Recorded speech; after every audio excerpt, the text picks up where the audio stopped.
I'll never forget the day I met him. I was deep in the forest, just enjoying the quiet, when I heard this tiny, heartbreaking whimper.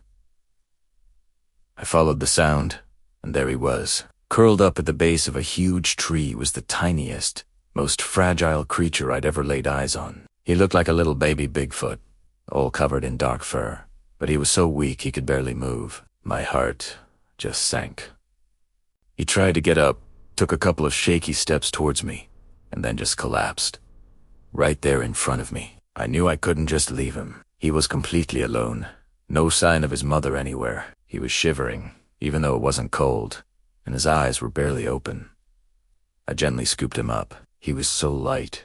He felt like nothing in my arms. He didn't even have the strength to struggle. He just let out another soft cry and leaned his little head against me. It was in that moment I knew I had to do everything I could to save him. I wrapped him in my jacket to keep him warm and started the long walk back, whispering to him the whole way, telling him he was going to be okay. Getting him home was just the first step. The poor little guy was severely dehydrated and malnourished. I carefully tried to give him some warm milk formula with a small dropper.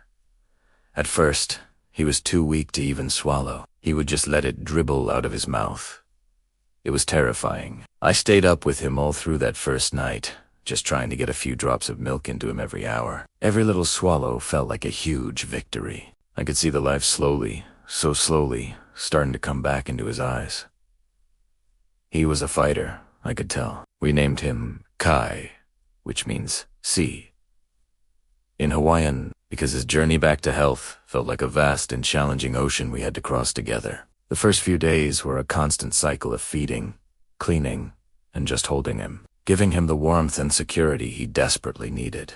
He started to recognize my voice. When I'd speak to him, his little ears would twitch, and he'd try to lift his head. It was the smallest movement, but to me, it was a sign of hope, a sign that the little baby Bigfoot I found collapsed in the woods was starting to fight his way back. Slowly but surely, Kai began to get stronger. The day he finally latched onto the bottle himself and started drinking with gusto, I actually cried with relief. It was a massive turning point.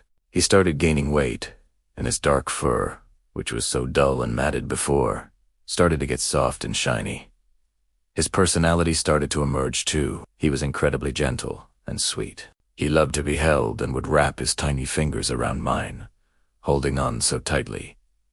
It was like he knew he was safe now. One of the most incredible moments was when he first started to play. I gave him a small, soft teddy bear, and he looked at it with so much curiosity. He reached out a hesitant little hand and petted it. Then he grabbed it and hugged it close, just like a little human baby. Seeing him do that, seeing him have the energy and the will to play after being so close to death, was just the most rewarding feeling in the world. He would wrestle with his teddy bear, rolling around and making the cutest little growling sounds. Our house was finally filled with sounds of life, not just worried whispers. As Kai grew, his energy levels skyrocketed. Our quiet home turned into a jungle gym. He loved to climb everything: the curtains, the bookshelves, me. I'd be sitting on the couch, and suddenly, I'd have a little fur ball scrambling up my leg and onto my shoulder, chattering excitedly in my ear. He was so mischievous and clever.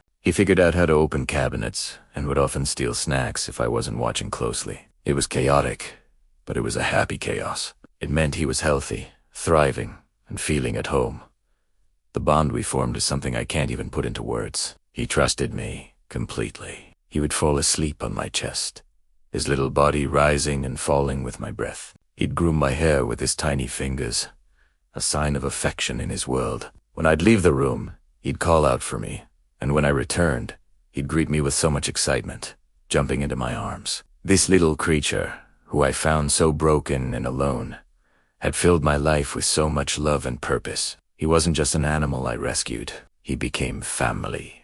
Of course, the goal was always to get him strong enough to be cared for by experts who could prepare him for a life with his own kind. When the day came to take him to the wildlife sanctuary, it was one of the hardest things I've ever had to do. It gloomed to me, not understanding why we were leaving our home. The experts there were amazing. They assured me he would be introduced to others of his species and would have the best possible care. They even had a special enclosure that mimicked his natural habitat. Saying goodbye was gut-wrenching.